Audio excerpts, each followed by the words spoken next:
joining us on such a beautiful day. And excuse me if my voice goes, it's a little, I've talked so much this weekend so far. My name is Yana Blanco, I'm the Executive Director of the International Ocean Film Festival. And it's my pleasure to welcome you here today to our very first panel. So thank you, and thank you to the Marine Mammal Center for being here today, celebrating and honoring the 50th anniversary. Let's give ourselves a round of applause. So this is our first panel, first of four. It's a part of the film festival that I love the most. These are open to the public, they're free. They're an opportunity for us to share a platform with our friends. It's an opportunity to tell more stories other than just the stories that are in the film. So we're very excited to have the Marine Mammal Center, and a little bit of knowledge is the festival is now 22 years old, I guess I could say. It's our anniversary. Oh, thank you. Yeah. And the Marine Mammal Center was one of our very first partners when we first started out. So very excited to have that on our record, as well as the Greater Fairlands National Marine Sanctuary, represented by Superintendent Maria Brown here today. So you're in for a real treat. Thank you so much for being here. Thank you to all the volunteers that make it happen. We have brochures out front. If there's some films you want to catch, we still have until tomorrow. The last film is at 4 o'clock. So lots to do this weekend. Thank you for being here. And congratulations to you guys, the Marine Mammal Center, on your 50th anniversary. So thank you. I'm going to turn it over to Jeff Boehm, who needs no introduction. Friend of everyone, and thanks for being here. Thanks for doing this. Thank you, and what a kind way to introduce me. Friend to everyone. Hello, friends. Good morning. My name is Jeff Boehm. I am the Chief External Relations Officer for the Marine Mammal Center. Great pleasure to be with you all here. Feels like morning this afternoon.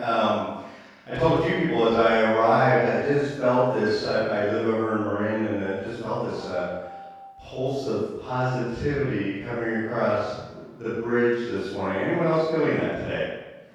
Yeah? Excellent. Excellent. We can all use that, right? And I would say that this film festival, and certainly this panel, is designed to be something of, it's either a remedy or an inoculation, perhaps, of positivity, of hope for us all, and who couldn't use that, right? Couple of shout outs as I get us underway here this afternoon. I saw her a moment ago. Brenda, there you are, Brenda. You can run, but you can't hide over there. Brenda Boehm is one of the Marine Mammal Center's directors on our board. Thank you for everything that you do for us. A phenomenal volunteer as well, and Anna ran away as well. Anna, where are you? This is a special weekend for the film festival. What are you clapping at? I haven't said to clap yet. This is a special day for Anna. Happy birthday, Anna.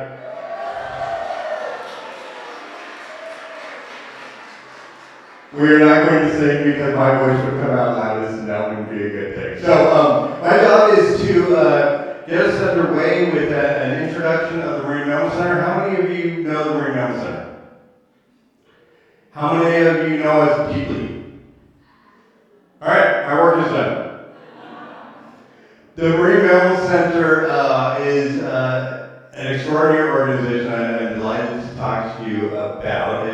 You can't quite see the bay from perhaps where you're sitting, but you did see it today on your way here. I know many of you woke up probably getting glimpses of the ocean as well, and for a group like this, it won't surprise you that the ocean is in a world of hurt, whether it be a state of fisheries or pollution or ocean changes relative to climate change. There's an awful lot going on out there, and we are the Marine Mammal Center in our 50th year. We are the first responders to the marine mammals who fall victim to many of the circumstances that go on, right? right? So we're out there bringing every animal that we can into our care to get them well, get them back out into the ocean, and along the way to learn everything we can about them by applying a really rigorous and very sophisticated scientific research program. In addition to that, we're doing everything we can to educate people. And I say that as broadly as that sounds, because it's from the wee tots coming in, getting visual exposure to what we're doing, to lifelong learners like many of us in this room. We have treated some 26,000 patients during our time at this. And that's incredible. Every one of them is like this little book that is unread, that is giving us access to understanding what is going on in their populations. Now, as we enter our 51st year next year, we're really leaning into using that vast experience to make a difference. It's not enough, and it hasn't been enough for us for some time to treat the thing that is ailing the patients that we encounter. We really want to mitigate the circumstances that are leading to them in the first place. Many of you will see in the news on harmful algal blooms, and you'll be hearing about that this afternoon. How do we get in front of that? We see cancer in California sea lions at a clip that is extraordinary. How do we better understand that to mitigate it? How do we hold it up as a model for what oncologists studying cancer in people can learn? We are forever trying to advance our technologies and our skills and our approaches to the treatment of the animals, and then we're sharing those learnings with emerging professionals. We have a teaching hospital that would rival UCSF. If anyone is here from UCSF and you want to challenge that, I guess I could let you. But we are every bit as passionate and as thoughtful about the way that we train professionals. So we have individuals coming from all over the world to train with us, because there's no hospital bigger than ours on the planet for marine mammals. And so embedding oneself in our workforce for a month, it gives an individual a wealth of experience that they couldn't get in a number of years usually in their home facility. So that is something that is extraordinary. And we're going to be telling you all about that as we go through this afternoon. All right, I'm going to get out of the way so that we can get the panel underway, and that means introducing a dear friend of mine. Maria Brown is sitting up front here. She is the superintendent of not just one nearby sanctuary, but two, the Greater Farallones and the Cordell Bank sanctuaries off of our coast. Two phenomenal jewels along the coast and amongst the sanctuaries in this nation. So we're delighted to have her here. She is, as I said, a dear friend and a neighbor of mine. I'm going to put on my glasses because I want to read some of what she does, but just as a preface to that, a couple of things that she is looking at within those sanctuaries and in collaboration with us and with many is climate change and its perturbations of the environments that she stewards. Adaptation strategies. Think about the fact that we're using phrases like adaptation strategies. That's a big part of what Maria is thinking about. Here goes the glasses. It's hard to do the microphone in your hand as well. So listen to this. In her role, Maria guides local restoration efforts of critical estuarine habitats, seabird colonies, coastal shorelines, and kelp forests. She's involved in response to oil spills and vessel drownings, engaging community scientists as well as local, state, and federal agency partners, and is collaborating with Channel Islands National Marine Sanctuary and governmental partners from Ecuador to Canada to reduce ship strikes to endangered and threatened whales. All of that before I've had my second cup of coffee on a Monday morning. She is a marvel in the work that she is doing. We are delighted to partner with her in the manifestation of things like the Scientific Advisory Council that is part of the Greater Farallones Sanctuary. So it is my pleasure to invite Maria up to get us underway with our panel. Thank you. Thank you, Jeff. And I'd like to invite our panelists up here as well. excited about this panel and this day. How are you guys feeling? Good? Good, me too. We need this, as Jeff said. We need to feel good about what's going on. And there's some really positive stuff that is happening in this world. And we are very fortunate to be located here in the Bay Area because we have this amazing marine environment with some outstanding people working to protect it. And I get the honor of introducing them. So the first person I'm going to introduce is right next to me, Kathi George. Kathi George is the director of Cetacean Conservation Research, and Kathi is a friend and colleague of mine. She's one of my advisors on the Sanctuary Advisory Council. She has served on our working group to reduce ship strikes to whales, providing us recommendations on how we can slow ships down so whales can survive. She has done some truly amazing work that is advancing the protection of whales. She is leading 2 efforts which are the greatest impacts to whales worldwide. The 3 biggest impacts are their food sources threatened, and then it's entanglement fishing gear. And she is on the working group with the state of California looking at how we can reduce entanglement in Douglas crab gear. She's also working on vessel speed reduction because that's the 3rd big impact to whales worldwide is getting hit by ships. And so there are things we can do to reduce that. And Kathy's working on both of those. She's in charge of cetacean research at the Marine Mammal Center. And just for those of you who may be new to this field, cetaceans are whales and dolphins. Just want to make sure you knew that.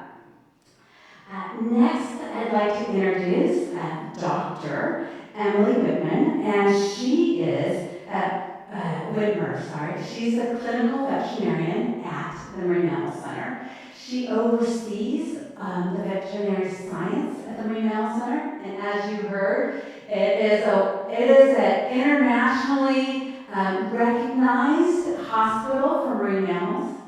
And in addition to overseeing the California Veterinary Services, she works with youth, students, young professionals to help make sure that we have a future of well-trained veterinary scientists moving forward. And then I'd like to introduce Adam. So Adam Ratner is the Director of Conservation Engagement, and Adam oversees the educational programming at the Marine Mammal Center. So he is working with the visitors, with the education efforts that happen, and one of his superpowers is that he's a storyteller. So through telling stories through the eyes of the patients, he is able to enlighten and bring others along to the importance of caring for our oceans, caring for our marine mammals, and what is the connection of our lives to the lives of those marine mammals and the health of the ocean. So you can see we have a pretty outstanding panel here today, and we're going to start off with a couple of questions, and then I'm going to open it up to you. So if you have any questions, keep them in mind, and we'll give you an opportunity to ask them. All right. So I'm going to start off with, what is on everyone's mind right now? There's a lot of whales in the bay. What's going on? Are they healthy? Are they sick? What's happening? So I want to first go to Dr. Whitmer and ask her if you can kind of shed some light on what's happening with the whales in the bay. Absolutely. Thank you so much for these introductions and for getting us started with a story and a concern that's on many of our minds. Who's been following these stories of the whales in the bay? Yeah. So, as many who've been following these stories know, in the past couple weeks we were following this minke whale that entered the SF Bay. And this animal entered really shallow water and was unable to get out, trapped by low tides. This animal stranded several times, and each time was able to free itself and then behaving abnormally and restranding. This resulted in some really severe injuries. Very sadly, on Tuesday afternoon, this animal became entrapped in really deep mud near Embryville. And as I was on scene with many of my colleagues, we came to the understanding that this animal was deeply suffering and that survival was not possible for this individual. So we did make a very difficult decision to euthanize this animal to bring it a peaceful passing, more peaceful than was possible with a natural passing. After the animal passed away, we did a necropsy, which is an animal autopsy. And what we do in these instances, as we have with the other gray whales that you may have been following as well that recently passed away in the bay, we are able to gain knowledge as well as biological samples that help us understand why an individual became sick and may have passed away. But even more than that, we are able to get incredible scientific knowledge and insights into the species and populations that these individual animals represent. And this gives us a window of knowledge into the health of the ocean as a whole. We're here today to talk about stories of hope, right? And I started with a sadness, right? As I was with this animal on Tuesday afternoon, I was working with police department, fire, other first responders, media, concerned citizens like all of us here. And the number of people who expressed sadness, concern, as well as a deep love and appreciation of the animals that are in our bay was really striking to me. And that is my opening story of hope for us here.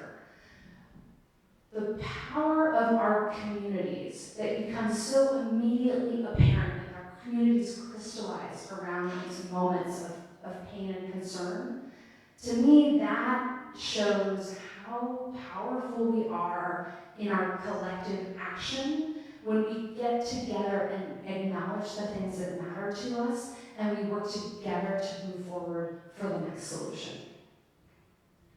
Thank you so much, Emily. Kathi, what does this mean for the Bay? What are we learning from the whales that we're seeing coming into the Bay? Is it normal activity? Is it something different? Yeah, that's a great question. This time of year, we typically see gray whales as they're migrating from their breeding grounds down in Mexico up to the Arctic and subarctic to feed. Between 2019 and 2023, they had gone through an unusual mortality event, and we lost a lot of the whale population. And we started to notice in 2016 that gray whales were entering the bay. And we would see occasional whales come into the bay, and we wanted to understand more what was happening. What was the condition of the whales that were coming into the bay? Why were they coming into the bay? And what could we learn? It's really important that we do good science by everyone. So our team was out there, and we started studying the whales in the bay. And this year, we have had at least 18 individual gray whales that have been photo ID'd here in the bay. They have been coming in since the beginning of March, and we've had almost daily sightings since March 18th. And this is really amazing that we're able to see large whales. I mean, we could probably go out here after this event and go see a whale. I mean, it's crazy in these busy urban waters, and it's exciting, and it's also concerning because they're in these busy urban waters. But our team has documented whales that are actually feeding in the bay. We've observed gray whales, our benefit feeders, they feed on the seafloor, and we've seen these big mud plumes come up. Pay attention when you're out there. See if you can see the mud come up behind. We see these big brown mud plumes come up. And we're documenting the whales feeding. Some of the whales we've seen in very healthy condition, which is exciting. And we're wondering, what are they doing here? How long are they staying here? So we're still learning and gathering more information about this, but stay tuned. We'll be sharing the information that we learn at the end of the season. We have seen some of the same whales here since the beginning of March. They've been here over 30 days, and it's really exciting. And I want to highlight that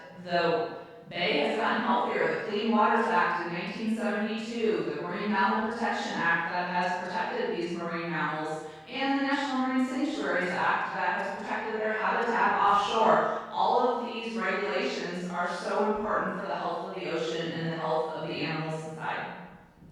Thank you, Kathi. Well, with all this information about sad stories, new stories, kind of happy. Yeah, they're healthy. Adam, how do you use these stories to engage people and bring us a sense of hope? So I think you heard a little bit from both Emily and Kathi. I read this as two different sides of the story. So what an opportunity we have. We share our shores in our backyard with all of these amazing creatures. And it reminds me actually of my journey when I started at the Marine Mammal Center over 16 years ago at this point. So I started doing research. I was really focused on animal behavior. Where do these animals go? How do they learn? How do they communicate? And I spent time out on boats. I spent time visiting labs. And eventually what I realized is these animals were getting sick. They were getting hit by boats. They were getting caught in trash or impacted by climate change. And I couldn't just kind of sit in a lab or sit on a boat and try and answer those questions. I had to move into a conservation mindset. And at that time, right before joining, I happened to go to a conference. And I had the chance to talk to one of the best blue whale biologists in the entire world. And I asked what I thought was an incredibly easy question. I said, I see blue whales over the summer off the coast of California, but I don't see babies. Where are the babies from? And he couldn't answer me. So this was 16 years ago, a 100-foot-long animal, bigger than a basketball court, and an endangered species. And we didn't really know where the babies were born. What a key conservation question. The next day, I happened to be teaching a class of second graders. I walked into that classroom, I held up a picture of a blue whale, and every single student in the class knew what it was. What a dichotomy here. So you have these people that love these animals, everyone knows about them, but yet there are still so many questions to be had. And that's what brought me to the Marine Mammal Center, and what makes me excited when we see rooms full of people like this. We just talk about an opportunity. You've got so many people that love these animals, so much awe and wonder left still to discover, but so many opportunities to help give them that second chance as well. And that's what gets me really excited every day with the work that folks like Emily and Kathi are doing and everyone else at the Marine Mammal Center. Thank you. You can see his superpower, can't you? Well, Emily, we've heard some positivity, some negativity, and I'm going to ask a sad one. Domoic acid, not something we want to see in the marine environment. Can you share some information about that and collaborations and what you're learning about domoic acid? There are a lot of stories that we can tell and a lot of science we can tell about domoic acid. But the story I want to tell you about today is a story of collaboration and a story of partnership that drives all of our health forward, shared health of humans, animals, and environment. So for those who are following the news, this is my role today, current news. You've been learning and thinking about a large harmful algal bloom in Southern California. The algae is producing a neurotoxin called domoic acid, or DA. This causes seizures, neurologic abnormalities, strange behaviors, and can cause death. So we're seeing this in a large number of California sea lions in Southern California, as well as dolphins, cetaceans, and other animals. Now, when I think about this story, I think about how the marine mammals that are affected by this toxin teach us about this concept of One Health. One Health is a paradigm that recognizes the interconnectedness, as I said, of animal health, human health, and environmental health. When you work within this paradigm, you're acknowledging that we can't understand, study, or work to protect the health of one without thinking about the whole system. So marine mammals as sentinels of our ocean health oftentimes can be an early indicator of a problem. California sea lions that begin to wash ashore with seizures and behavioral abnormalities can be our first indicator that we may have domoic acid in the water.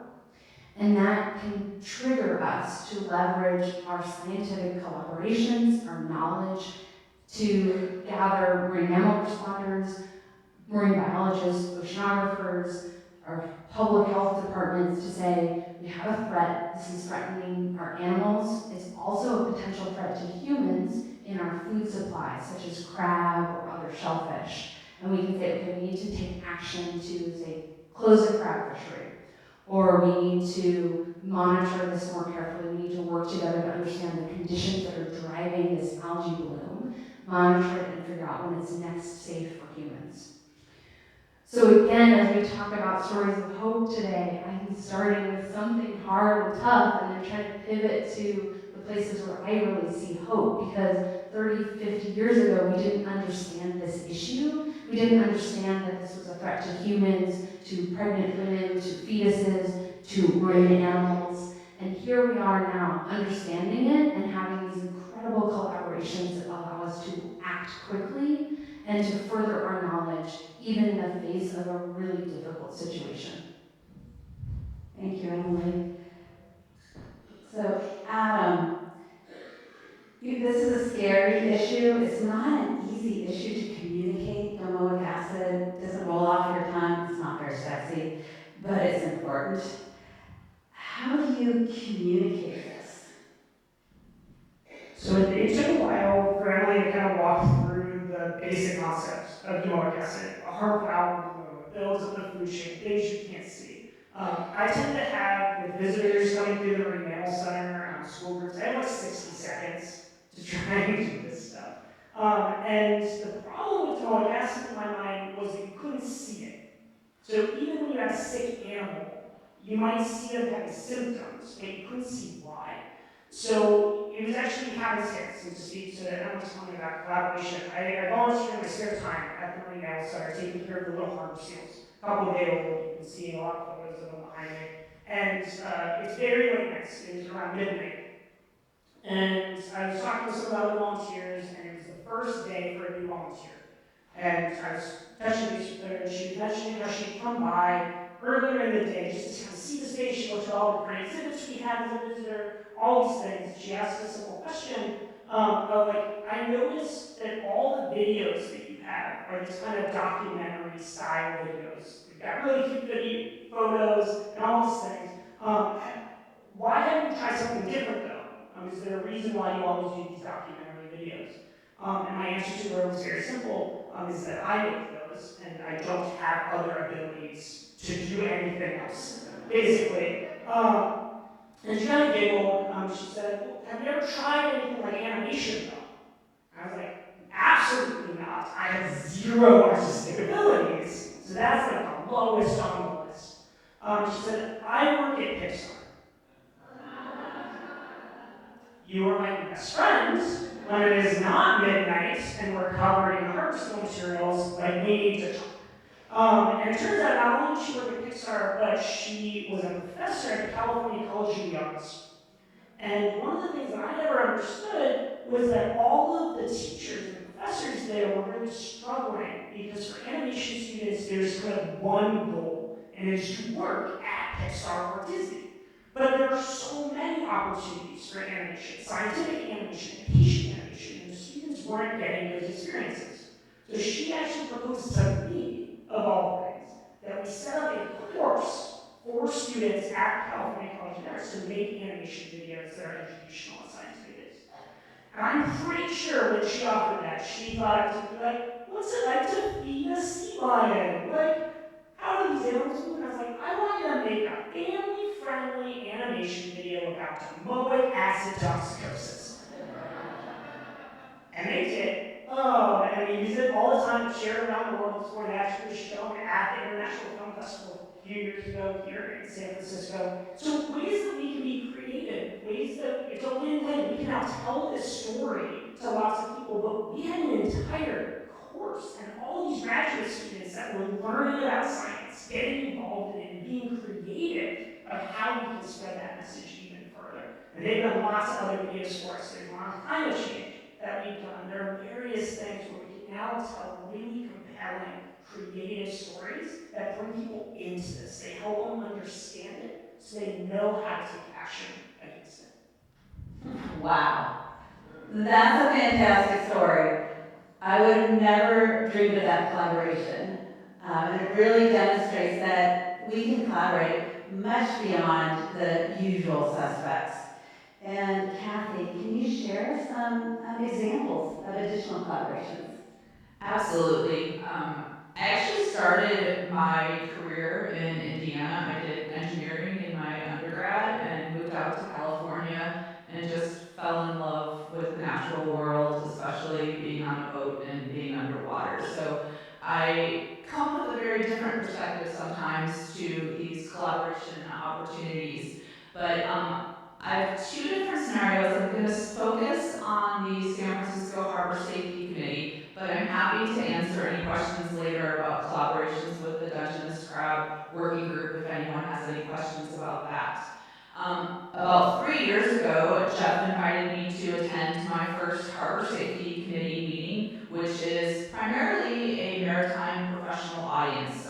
It's chaired by the San Francisco Marine Exchange. It consists of the Coast Guard, bar pilots, representative from all maritime stakeholder groups, and their focus is primarily on communication and reducing impacts from oil spills and kind of avoiding accidents. And as I sat there and was listening to all the information that was being shared, we started having whales come into the bay. So I would have an opportunity to share information, and I'd say, hey, we've seen these whales hanging outside off of Point Blunt on Angel Island, or we unfortunately had to do an autopsy or necropsy on this whale, and these are the results of that whale.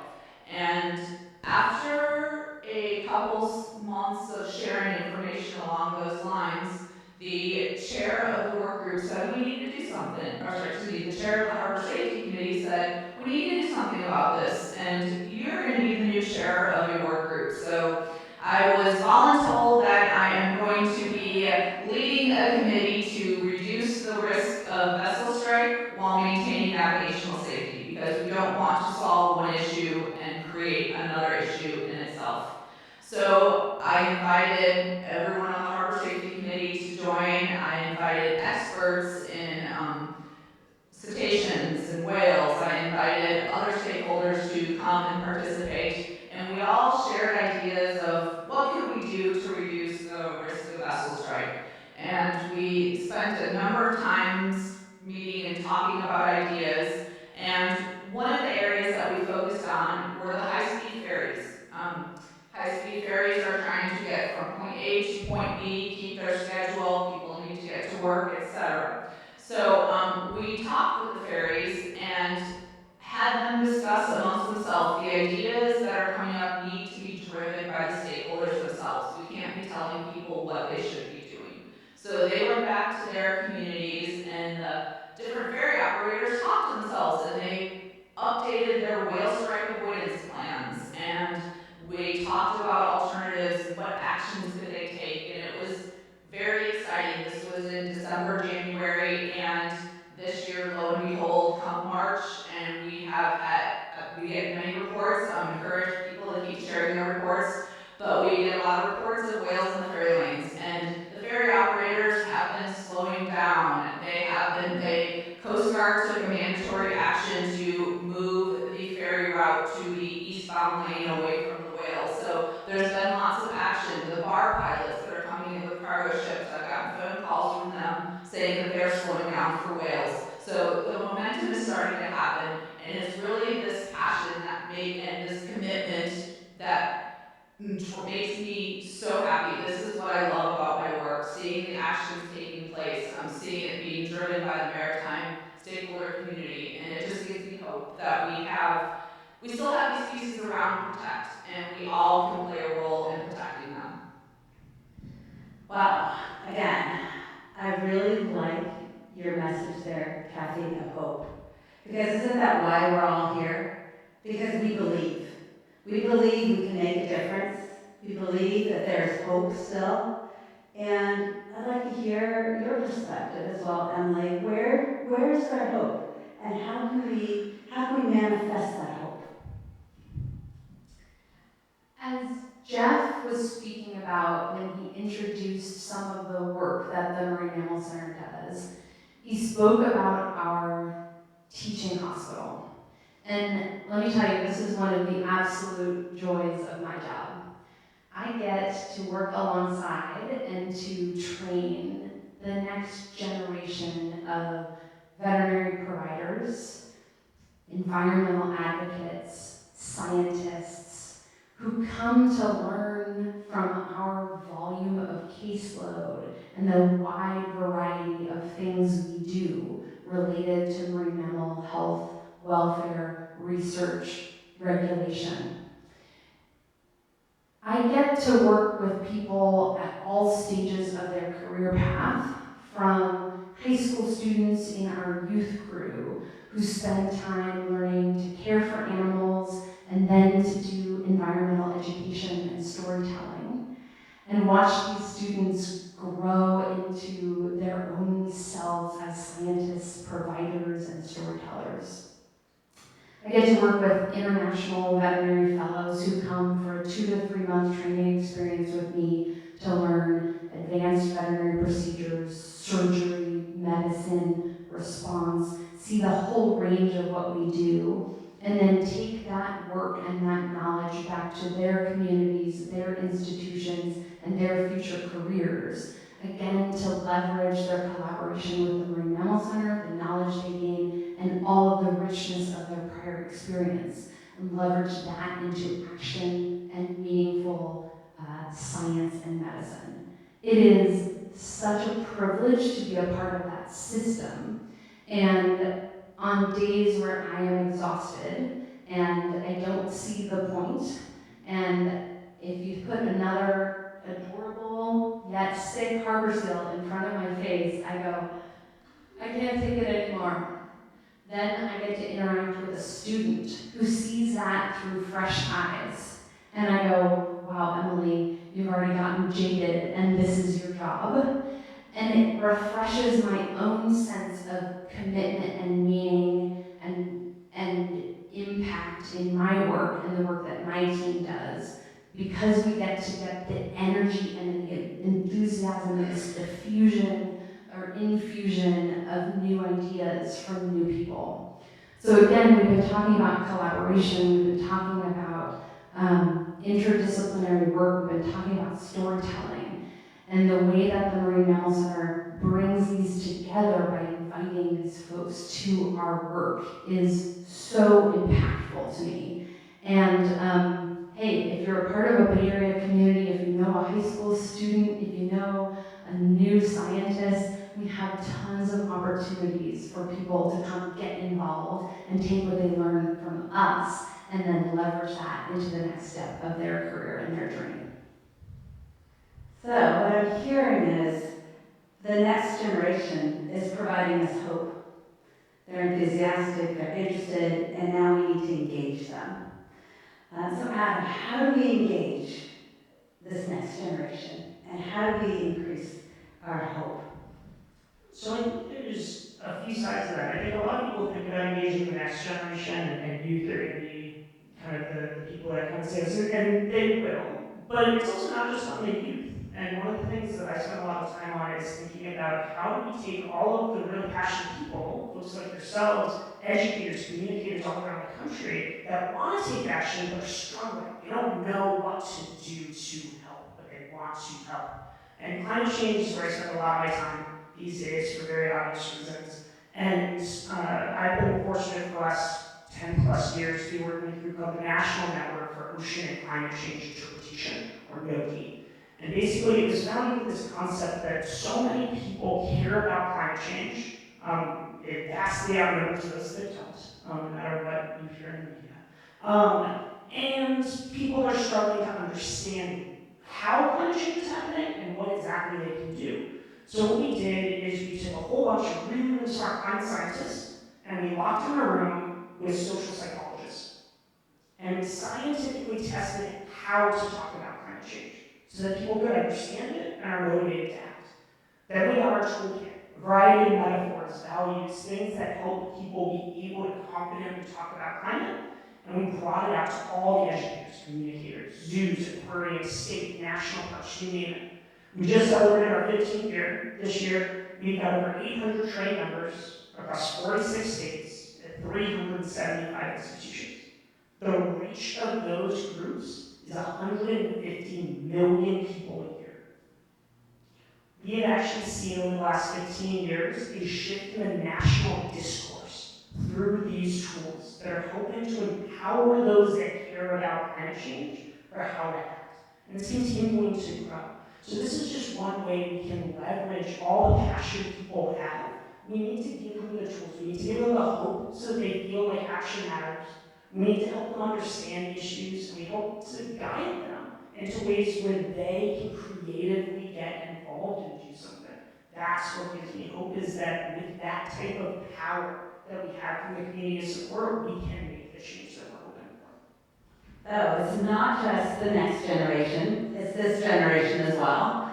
And by developing and working together and having messages that are effective at communicating what we can do, what you and I and everyone in the audience can do, provides hope as well. Because we're a force, yeah. Kathi, so we've heard about students, we've heard about interested adults, communities. Are there others that we can engage with that give you hope?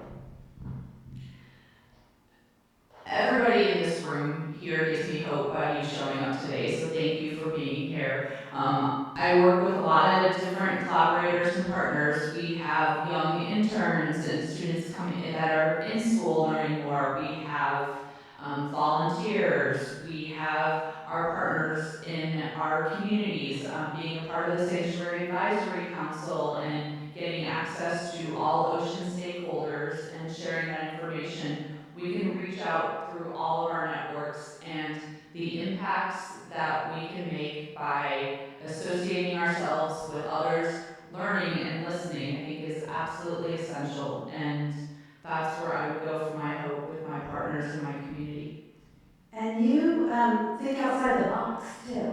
So you're working with lots of different partners, not just the traditional ones as well. No, yeah, we need the future is interdisciplinary. We need to be able to communicate with each other and work with each other. And one interesting way we've done this through the Dungeness crab fishery is I'm part of the working group. My team goes out with our partners, collects whale data, immediately informs management action.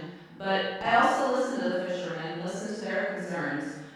They are switching line color because we need to be able to identify what type of gear we see on whales. And they've asked this before and they've asked this again, and their new line color is going to be lilac. And instead of the entire fishery going out and spending millions of dollars on new line, I invited the fishermen to come with us when we were talking to NOAA, and they had painted existing line the same color to see as a trial to see if this works.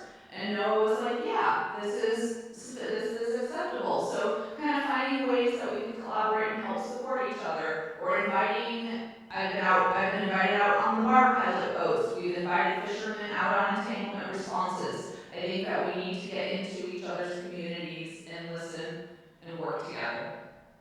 Great. Well, we've heard some scary things that are going on out there. We have hope, and I know we have success stories. So if we can just go down the line, and if each one of you can share a success story, because we are making a difference. And I want us to leave with, yes, we have hope and we are making a difference. So Kathi, if you can start with a success story, and then Emily, and then we'll end with you, Adam. One of my success stories is, I've shared it just now, but I'm working with the Harbor Safety Committee and having the bar pilots call me specifically to reach out to say, hey, we're taking action to slow down.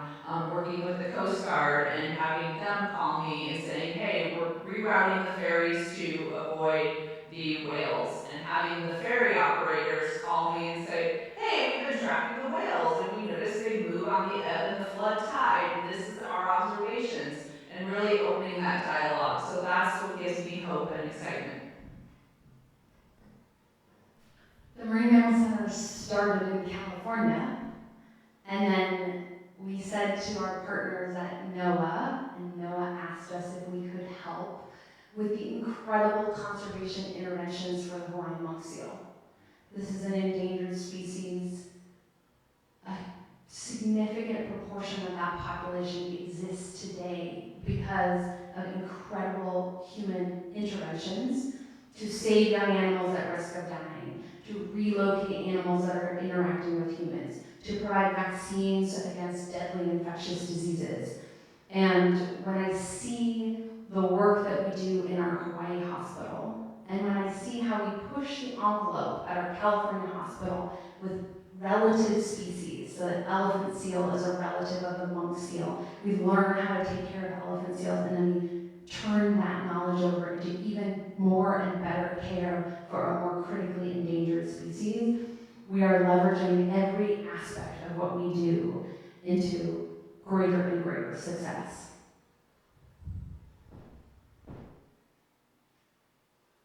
Step farther than where you did, Emily. So the monk seals, 30% of the monk seals alive today, the Hawaiian monk seals, are alive today due to conservation efforts from groups like NOAA and the Marine Mammal Center. So we can bring an animal back from the brink of extinction.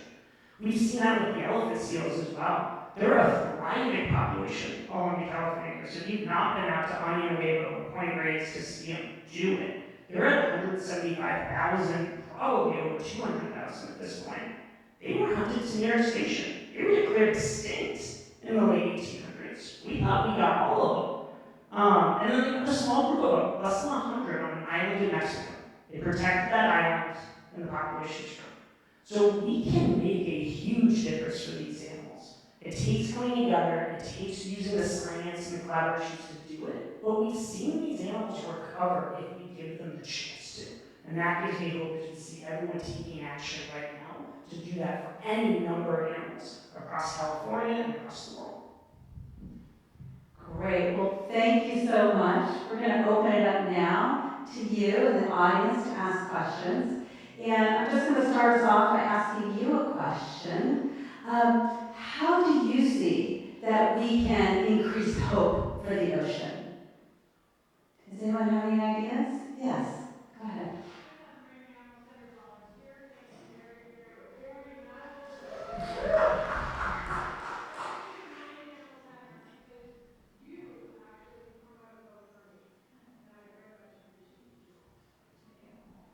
Thank you so much.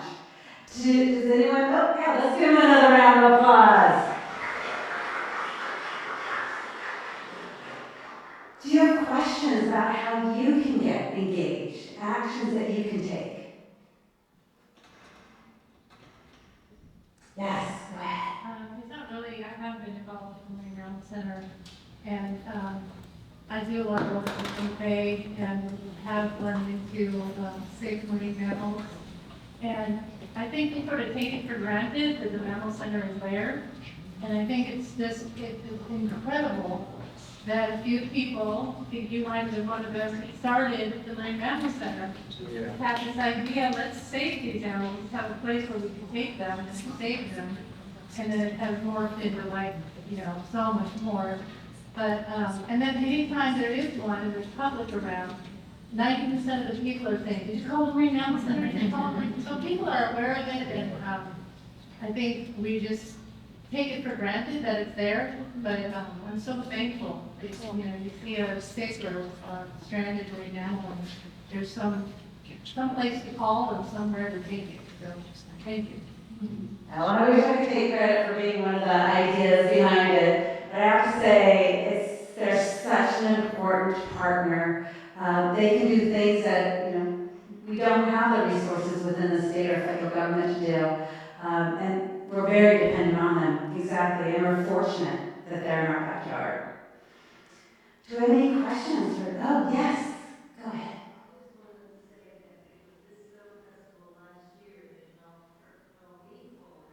To launch a podcast and radio show, and you were one of my guests. Marine Mammal, and it's Resilient Earth Radio, and we really wanted to focus on the critical issues, but also positive actions. We talked about hope and how people can get involved. So this panel is perfect for me right now, so thank you all. I would have liked to do that. I would have liked to. So thank you very much for everything you guys are doing. Oh, we want to thank you. What a great story. This is the power of the film festival, isn't it? It's bringing people together for a common interest and common cause and making a difference. Any questions for Kathi, Emily, or Adam? Yes, go ahead. Question for Adam on the communication side. So I am also volunteered at the Marine Mammal Center and the top sign in Harvard Shields. And I sort of did volunteering as well. So it's like addicted, right? And I definitely am an evangelist. So I'll share on social media. The question is like, what's a great way for us as civilians at home to share information about the Marine Mammal Center? So we will never turn down you evangelizing our work to the masses. I mean, to be really honest, the Marine Mammal Center social media channels that are running, and Krista is here, you can find her, I want to call her out, right, where she's calling herself out, perfect, otherwise I'm just going to let you self-select. We put out so much information. Share that. Use that as a template. Put your own story on it, though. I mean, the fact that you're living this, you're volunteering, you see these animals, the most trusted messenger on conservation and climate change are your friends and family. So you have a power within that network alone to really leverage that the Marine Mammal Center, the state parks, the sanctuaries don't have the ability to connect with. Use this as a resource as well. That was the thing that actually really amazed me about that national network, NOKI, is that I had 800 folks with me that were climate scientists, that were doing climate change education in Kentucky, that were doing things with youth, with adults. If I got stumped, I ran into a hard issue, I just got on the phone and I called them and said, hey, how do you deal with that? Why is it that I'm getting this question about water vapor all of a sudden? Someone smarter than me who's a climate scientist answer this. Use the network that you've got. And certainly there are tons of tools for climate change, for ocean trash, sustainable seafood. Do that education volunteer program, go onto our website, check out the NOKI website, www.noki.org, and happy to connect more afterwards. But please know the power you have as an individual is as equal to anything that's coming out of the Marine Mammal Center's communication channels. That was a fantastic question because each one of us can spread the message and reach a lot more people. This is going to be our last question.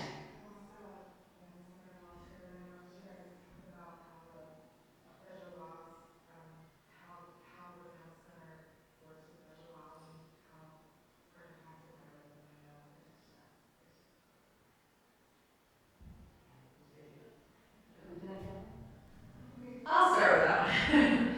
Yeah, so the question was, how is the Marine Mammal Center impacted by what is happening currently politically? The Marine Mammal Center is primarily funded through individuals and private organizations. So we are in a good space that way, and we look forward to kind of continuing to grow in that area.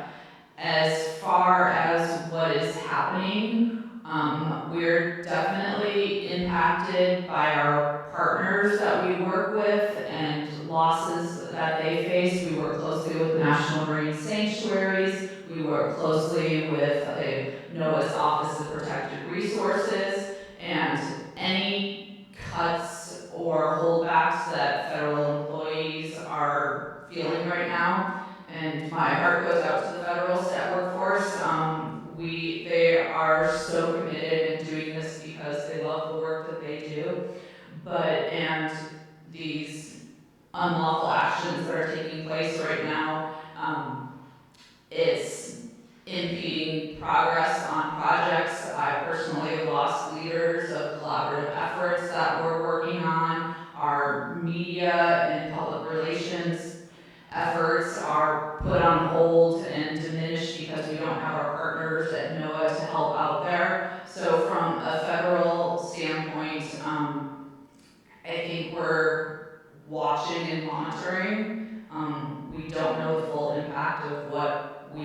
feel, but we do feel the impacts that our partners are facing right now.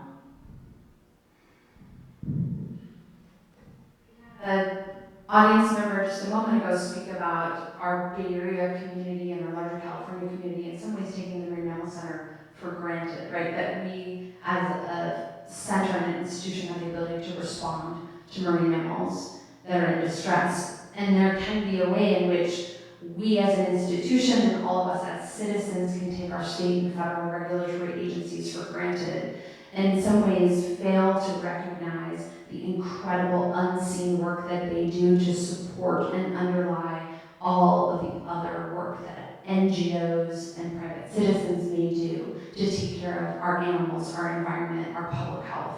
And so I think just to echo what you're saying, Kathi, we're at an unprecedented moment in time, and the Marine Mammal Center, we are in strong support of our partners and our regulators at the federal and state levels, and we are going to work to support those agencies, support the ongoing work, so that when the tide turns the other direction, we're also ready for the rebuilding of these federal agencies. Thankfully, in our democracy, we may have moments like now, and we can look to the future and say, let's uphold these institutions as much as we can on a private and a public level, so that we're ready to get right back into the work, and we've been doing the work all along, even in an uncertain federal landscape. Adam, did you want to end with any statements? Sure. So the Marine Mammal Center, as you heard, because it's primarily spread from people like you, hasn't been as impacted. There's actually only been one stream of funding that's been cut thus far from the federal program, and it happened to be mine. To be really honest, it was part of the National Network for Ocean Climate Change Interpretation. It was caught up with the U.S. State Department. And it's tough. There's no two ways around it, the impacts that we're seeing. But I think immediately following that termination that we got, you saw a community rally as well. Nobody's not going to go away. We're finding ways to continue to bring this really critical information that the community is demanding of us, in fact, to give.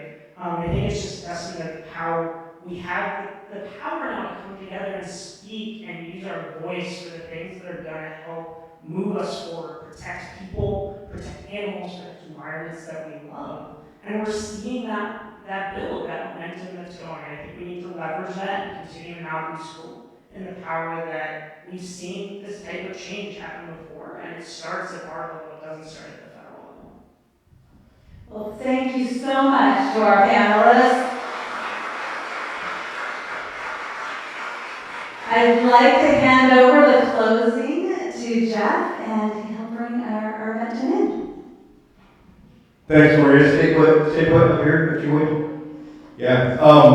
So when I open this up, I give the analogy of an immunization. Who here feels like they had a shot in the arm? Oh, come on. It should be everyone, man. I am near overwhelmed by a feeling of pride and inspiration. Anna, you're still here somewhere? Maybe not, but in absentia, someone's pointing somewhere. And Blanca maybe outside. At any rate, a shout out to her with appreciation for opening up this forum to us, right? For 22 years, convening this celebration of the ocean and marine life, and creatively inspiring thousands of people. So that's my first shout out. Maria, thank you for your local leadership. Thank you for your masterful way of drawing out these wonderful stories. We certainly appreciate you and everything that you do. And Kathi and Emily and Adam, I am genuinely inspired by each and every one of you every day, and especially right now in this moment. I gotta turn to all of you guys now, though, and you're not all shills in this audience, but it kind of feels that way. You're all doing stuff, clearly, but I want to ask you to push. You're sitting there and you're thinking, I should really fill in the blank. I'm going to ask for shout-outs in a moment of what you're going to do. What are you going to do differently on top of what you already do, and to inspire inspire you. I'm going to tell you that we're going to be passing out surveys here in a moment. We want to know how you felt about this forum. We also have to underscore what the panelists and I have shared. We're a nonprofit organization. We rely on your donations, the donations of your friends, of your families, of your companies, right, to get our work done. If you have ideas or inspired to do yourself, we want to hear from you. If you want to be one of the maybe 4 or 5 people in this room who doesn't already volunteer for us, please do sign up for that opportunity. These surveys are anonymous, so give us your feedback. We love it. Once you fill out your survey, stick it in the mouth of the gorgeous whale sculpture that is outside the room. So, really quickly, 2 or 3 of you, raise your hand. What are you going to do? Here we go. All right, thank you. Thank you. Evangelizing more. Someone else. There you go. 33rd. Congratulations on that. Yeah. Thank you, sir. There you go.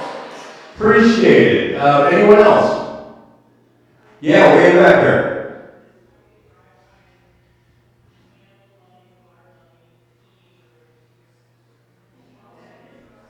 Fantastic. Thank you. It takes a village, takes a family, takes a person with a driver's license. All right. I'm going to close this. Enjoy this weekend. Enjoy this festival. Enjoy this forum here with us.